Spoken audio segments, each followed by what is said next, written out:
How good are you at Guitar Hero? Now for some people who are maybe on the easy or medium or hard difficulty, that can be a pretty easy answer. But when it comes to people who play on Expert, I think most people don't really know how to respond. Because when it comes to Expert, the sky is the limit. It can just keep getting infinitely harder from there. And so for a long time I've always wanted some sort of Guitar Hero progression ladder. You know, just sort of a ranking that will tell you around how skilled you are at the game. And so I've gone ahead and created that list to find out what level Guitar Hero are you. So to start off, in the first 10 levels, we have songs that are just on easy, medium, and hard.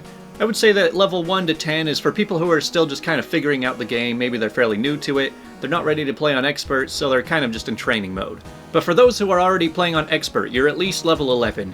Now for levels 10 to 20 are for the people who are kind of around, like, you're kind of used to Expert, you're still kind of working on it. Maybe you're starting to get 5 stars on some of the easier songs on Expert, maybe even 6 stars on some of the other ones. But once you get from level 20 to 30, that's where you are starting to really understand the game. You're able to play just about everything on the Guitar Hero setlist on Expert and do pretty well for yourself. And if you want to call yourself level 30, you're going to have to be pretty adequate at completing Through the Fire and Flames, Satch Boogie, and Eruption, around 95% or 6 stars on all of those ones. Now back in the days of the actual Guitar Hero games, this is pretty much where it would cap out. There really wasn't much that was any harder than this that you could even play on the original games. But with all of the custom songs available in Clone Hero, we are just getting started. So moving into the 30s, it starts to get a little bit more intense.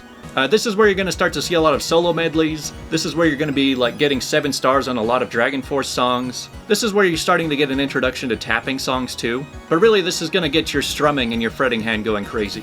Now if you can 7-star just about any solo medley you've played, then you're probably around at least level 40. But once you get into the 40s, you start to see a little bit more tapping showing up. This is the tier where you're going to run into stuff like Soulless 3, and Closer Overchart, and Inverted. Like, you're going to start to see a lot of tapping stuff that starts to get pretty intense.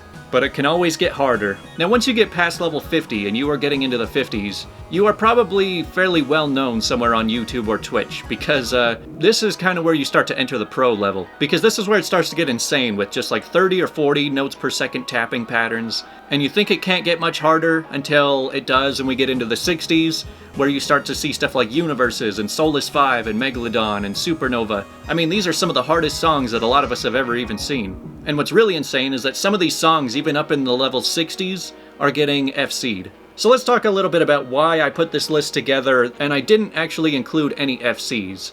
For the whole thing, it pretty much just says I want you to get 7 stars or 95 to 99% on most of these songs. Now the reason I didn't want to add any FCs is because I wanted it to be sort of a judge on just how good your skill is.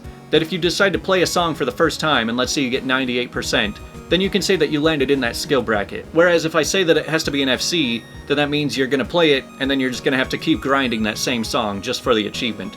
I don't like to think of every single level as an achievement. Like I said, the level on here is just to sort of gauge what skill you're at. So currently I've only got it going up to about level 70, and the main reason for that is just I'm not super familiar with all of the songs and what's more difficult than others when it comes to that high up. My skill level is probably around level 40 to 45 on this list. So if there are any people watching who are around, you know, level 50 to 70, definitely hit me up because I would like to add to this list. There are still a lot of gaps in the list when it comes to the top tier because I'm not really qualified to fill that in, so I could definitely use some help if there are any top tier players out there watching. But hopefully this list will be good for most of you to gauge where on the skill tree that you're at, and maybe give you some goals so you can know what songs to work on. Because as it goes with the Clone Hero UI, it's really hard to tell what songs are harder than others without playing through them. But yeah, just as a heads up, the list is not 100% complete. It might change a little bit here and there, and I definitely want to keep adding on to it as the levels go higher and higher, because the stuff that I have at the very end of the list have already been completed, so we definitely need to get some higher tiers. But anyways, feel free to share this around, and I hope we can make this into a bigger collaborative effort. Also, just as a side note, I don't know what it is with me and always wanting to make these public spreadsheets.